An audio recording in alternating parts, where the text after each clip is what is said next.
فرعون ساری زندگی نافرمانی کرتا رہا, جب پہلا غوطہ کھایا ہے توبہ کی نا اس نے, اور کیسی پرفیکٹ توبہ کی, کہنے لگا آمنت انہ لا الہ الا الذی آمنت بہ بنو اسرائیل, یہ نہیں کہ میں اللہ پر ایمان لایا, کیونکہ اللہ کے مفہوم میں فرق ہو سکتا تھا, ہو سکتا ہے اپنے آپ کو اللہ کہہ رہا ہو, پوری تشریح شرح کے ساتھ حاشیے کے ساتھ کہہ رہا ہے کہ میں اس رب پہ ایمان لایا جو ایک غلام قوم کا رب ہے.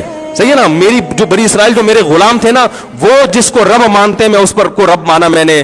اللہ فرماتے ہیں آل آنا, اب ایمان لا رہا ہے, وقد عصیت قبل, اس سے پہلے تو نے نافرمانی کی ہے, ایسا عبرت کا نشان بناؤں گا. فالیوم ننجیک ببدنک لتکون لمن خلفک آیا, تو مر جائے گا تیری باڈی سلامت رہے گی, آنے والے لوگ قیامت تک تیری باڈی کو دیکھ کر عبرت حاصل کر رہیں گے کہ یہ ہے جس نے زمین پر ایسی حکومت کی کہ اس کی حکومت کے کھوٹے زمین پہ گڑ گئے. آج کیسا عبرت کا نشان بنا ہوا ہے, کیسا پڑا ہوا ہے, مسالے لگا لگا کے تو اس کو محفوظ رکھا جا رہا ہے. اور اللہ فرماتے ہیں یہ تو اس کی باڈی ہے, تمہیں نظر آ رہی ہے, اس پر گزر کیا رہی ہے ہم تمہیں بتاتے ہیں. النار, آگ ہے, یعرضون علیہا غدوا وعشیا, جس آگ پر صبح اور شام اس کو جلایا جاتا ہے. وَيَوْمَ تَقُومُ السَّاعَةُ, اور جب قیامت قائم ہوگی, أَدْخِلُوا آلَ فِرْعَوْنَ أَشَدَّ الْعَذَابِ, اللہ فرمائیں گے کہ ہم حکم دیں گے فرشتوں کو کہ فرعون کو اس سے سخت عذاب میں ڈال دو.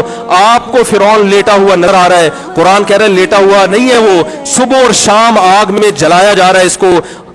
ہزاروں سال گزر گئے, صبح بھی آگ میں جلتا ہے, شام کو بھی آگ میں جلتا ہے. اور فرمایا ابھی قیامت آنے دو, جہنم میں ہمیشہ کے لیے داخل کروں گا جو اس سے بھی زیادہ سخت ہے. وَإِذْ يَتَحَاجُّونَ فِي النَّارِ, اور فرمایا جہنم میں جانے کے بعد کیا ہوگا, آپس میں ان کے مکالمے کو اللہ نے ذکر کیا ہے کہ جو فرعون کے ماتحت تھے وہ فرعون سے کہیں گے تیری اطاعت اور فرما برداری میں, تیری حکومت کی وجہ سے ہم نے موسیٰ کی بات نہیں مانی. اسے کمزور کہا, تو کہتا تھا موسیٰ کو بولنا نہیں آتا, موسیٰ کے پاس حکومت نہیں ہے, موسیٰ ہماری طرح پڑھا لکھا نہیں ہے, موسیٰ ہماری طرح براڈ مائنڈڈ نہیں ہے, ہم نے تیری دعوت کی وجہ سے موسیٰ کی بات کا انکار کیا, آج ہم آگ میں جل رہے ہیں. فَهَلْ أَنْتُمْ مُغْنُونَ عَنَّا نَصِيبًا مِّنَ النَّارِ, کیا ایک دن کے لیے تم سے آگ کو دور کر سکتے ہو؟ تو وہ کہے گا کہ میں خود اس جہنم کی آگ میں جل رہا ہوں, میں تم سے آگ کو دور نہیں کر سکتا. اللہ فرماتے ہیں سب مل کے جہنم کے داروغ کے پاس جائیں گے. وقال الذین فی النار لخزنۃ جہنم ادعوا ربکم, کہ فرشتوں سے کہیں گے تم اللہ سے دعا کرو کہ کچھ عذاب میں تخفیف ہو جائے, کچھ مہلت مل جائے.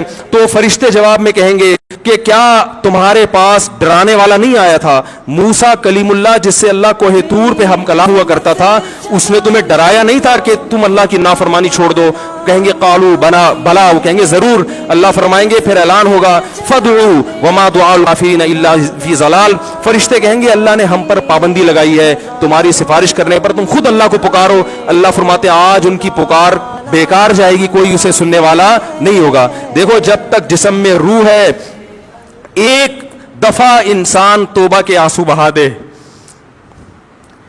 ایک دفعہ اللہ سے کہہ دے کہ اے اللہ مجھ سے جو جرم ہوا, اگر کسی نے زنا کیا ہے ایک دفعہ کہہ دے اے اللہ آئندہ نہیں کروں گا. اگر کسی نے شراب پی ہے ایک دفعہ کہہ دے کہ اے اللہ آئندہ نہیں پیوں گا.